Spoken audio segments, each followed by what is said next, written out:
Tämä on Sonja. Hän menee eläinkauppaan. Minä taidan ostaa tipun. Osta minut! Osta minut! Piru ja enkeli tulivat hänen hartioilleen. Älä osta häntä. Osta hänet, osta hänet. Kyllä minä ostan hänet. Minä taidan mennä kotiin. Apua, tuolla on härkä. Se taitaa olla nälkäinen. Annetaan sille ruokaa.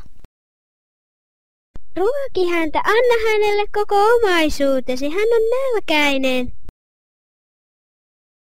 Älä ruoki häntä, mutta häntä kuonoon. Tipiti, tipiti, tipiti, tipiti.